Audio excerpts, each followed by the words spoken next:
दोस्तों, इजराइल और फ़लस्तीन के बीच जो विवाद चल रहा है उसको लेकर काफ़ी अच्छा मैसेज दिया है यहाँ पर सतीश आचार्य जी ने अपने कार्टून के ज़रिए। यहाँ पर देखिए, दो इनोसेंट लड़के परलोक में जा रहे हैं।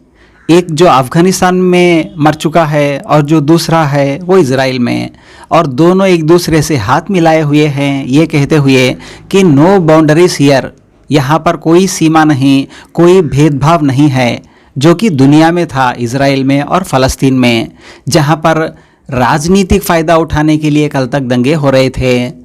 दोस्तों, इन चीज़ों में हमेशा नेता जनता को मज़हब के नाम पे इमोशनल करते हैं, लेकिन अंदर से एक्चुअल में वो राजनीतिक फ़ायदा होता है। जिस तरह से हमारे हिंदुस्तान में भी आप देख सकते हैं, किसी भी हिंदू नेता को ना राम मंदिर से कोई लेना देना है और किसी भी मुस्लिम नेता को ना बाबरी मस्जिद से कोई लेना देना है, फिर भी राजनीतिक फ़ायदा उठाने के लिए लोगों को मज़हब के नाम पे इमोशनल करके झगड़े करवाते हैं। तो जिस तरह से इंडिया पाकिस्तान के बीच लगातार कश्मीर को लेकर झगड़े होते रहते हैं, जिसमें राजनेताओं के बेटे कभी भी इस जंग में पार्टिसिपेट नहीं करते, मरता हमेशा आम आदमी है और फौज में दाखिल भी आम आदमी के बच्चे भी होते हैं, लेकिन राजनेताओं का इसमें कोई नुकसान नहीं होता, उन्हें सिर्फ पॉलिटिकल फ़ायदा होता है। तो वैसे ही कुछ लड़ाई है, राजनीतिक लड़ाई इजराइल और फ़लस्तीन के बीच में, जिसको एक मजहबी रंग दिया गया है जनता को इमोशनल करने के लिए। अब दोनों ही तरफ से वहाँ पर राजनीति होगी। हमास वाले कुछ कहेंगे, फ़लस्तीन वाले कुछ कहेंगे कि हमने घुस के मारा, ये कहकर वो अपनी जनता को खुश करेगी। इजराइल वाले ये कहकर खुश करेंगे अपनी जनता को कि देखो हमने कैसे बदला लिया, वार किया। लेकिन परलोक में जाने के बाद यहाँ पर कोई भी भेदभाव दिखाई नहीं दे रहा। दोनों ही बेचारे आम इनोसेंट लड़के मरे हुए हैं, जिनमें कोई भेदभाव यहाँ दिखाई नहीं दे रहा। वैसे नरेंद्र मोदी जी ने भी इसराइल के सपोर्ट में सिर्फ इसीलिए ट्वीट किया क्योंकि ये पॉलिटिकली उनको फ़ायदा पहुंचा सकता है।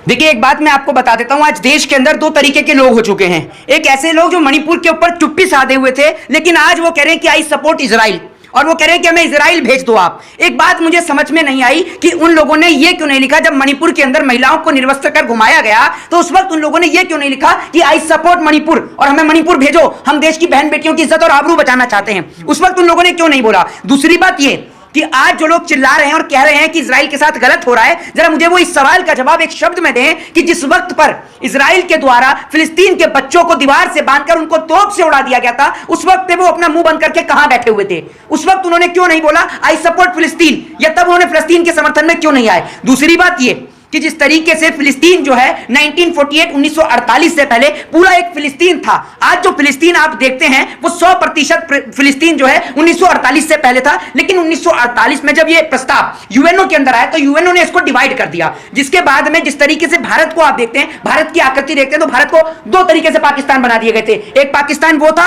और एक वो था जिसको हमने बांग्लादेश में तब्दील कर दिया। वही गेम यूएनओ ने फिलिस्तीन और इजराइल के साथ खेला था, जिसका आज तक जो है वो लड़ाई चलती है। आपको बता दूं कि इजराइल के रहने वाले लोग, जो इजरायली लोग जो हैं, वो फिलिस्तीन लोगों की जमीन पर कब्जा कर लेते हैं, उनकी जमीन को छीन लेते हैं। ये लड़ाई उनके वजूद को बचाने की है और पूरे देश की दुआएं और प्रार्थना जो है वो फिलिस्तीन के साथ है। प्रधानमंत्री तो इजराइल को सपोर्ट कर रहे हैं। हमारे देश के प्रधानमंत्री इसलिए इजराइल को सपोर्ट कर रहे हैं क्योंकि इजराइल से हथियार आ रहे हैं, होलजाइमल तोप आ रही है, ईवीएम का सिस्टम आ रहा है, और भी ईवीएम का सिस्टम आ रहा है। इसलिए हमारे देश के प्रधानमंत्री नरेंद्र मोदी जी तो जो हैं वो इजराइल को सपोर्ट कर रहे हैं। हमारे देश के प्रधानमंत्री जी को क्या उस वक्त पे नहीं दिखा? और प्रधानमंत्री को आज एकदम तकलीफ हो गई। मैं तो ये जानना चाहता हूं कि प्रधानमंत्री नरेंद्र मोदी जी 160 दिन तक आपका मणिपुर के ऊपर चुप्पी क्यों थी? जब मणिपुर के लोग मर रहे थे, मणिपुर के अंदर बच्चे जो हैं वो मर रहे थे, मणिपुर के अंदर देश की बहन बेटियां विधवा हो रही थी, जब मणिपुर में देश की बेटियों को निर्वस्त्र कर घुमाया जा रहा था, तब आपके मुंह पर चुप्पी लगी हुई थी। लेकिन अगर इजराइल को चोट लगी तो दर्द आखिर आपको क्यों पहुंचा? ये सबसे बड़ा सवाल है। हमारे देश के प्रधानमंत्री जी, आज मुझे दुख होता है कि हमारे देश का हिस्सा, क्या मणिपुर भारत देश का हिस्सा नहीं है?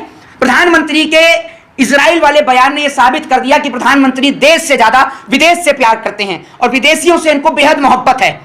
एक बात मुझे बताइए, आज हमारे देश की गोदी मीडिया जो मुंह उठाकर मणिपुर पहुंचने के बजाय वहां फिलिस्तीन पहुंच गई है, वो देश की गोदी मीडिया, चमचागिरी करने वाली मीडिया, मुझे सवाल का जवाब दे दे कि मणिपुर पे आप लोग कहां गायब थे? क्यों आपने मणिपुर में ग्राउंड रिपोर्टिंग नहीं करी? इसलिए नहीं करी कि आपके आका वहां प्रधानमंत्री हैं देश के, और आपके आका ने एक व्यक्ति को वहां पर मुख्यमंत्री बना रखा है, इसलिए आप लोगों का मुंह बंद था। मणिपुर पर सबके सब चुप थे। और बात रही फिलिस्तीन की, तो मैं आपको एक बात बता देता हूं कि फिलिस्तीन को नरेंद्र मोदी जी के ट्वीट के समर्थन की कोई जरूरत नहीं है, ये मैं आपको बता देता हूं, क्योंकि उसके समर्थन में हजारों लाखों करोड़ों लोगों की दुआएं चल रही हैं। कि हमारे प्रधानमंत्री ने मणिपुर पर ट्वीट नहीं डाला, लेकिन वो उन्होंने इजराइल को ट्वीट डाल दिया। इसका मतलब प्रधानमंत्री को इजराइल से ज्यादा लगाव है और मणिपुर से कम है। दूसरी बात ये कि आज देश के अंदर फिलिस्तीन का समर्थन करने वालों को देश के लोग जो नीचे लिख रहे हैं कि ये देशद्रोही है, ये गद्दार है, तो क्या आप देश के माननीय पूर्व प्रधानमंत्री स्वर्गीय श्री अटल बिहारी वाजपेयी जी को भी यही कहना चाहेंगे? उनके लिए भी इन शब्दों का इस्तेमाल करेंगे? अटल बिहारी वाजपेयी जी ने कहा था कि इजराइल अरबियों की जो जमीन पर कब्जा कर रखा है उस जमीन को लौटा दे।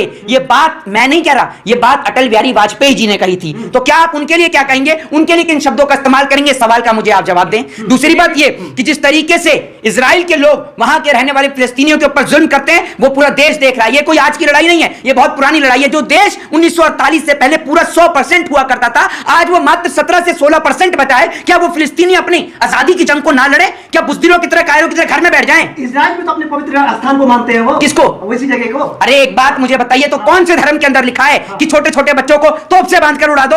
बताओ ना आप मुझे। हमास भी तो वही कर रहे हैं, हमास भी तो वही कर रहे हैं। कौन से बच्चों को उड़ा दिया? हाँ। दूसरी बात यह कि बात रही फिलिस्तीनियों की, तो फिलिस्तीनियों ने किसको उड़ाया? तोप से? जरा सवाल का जवाब दीजिए ना।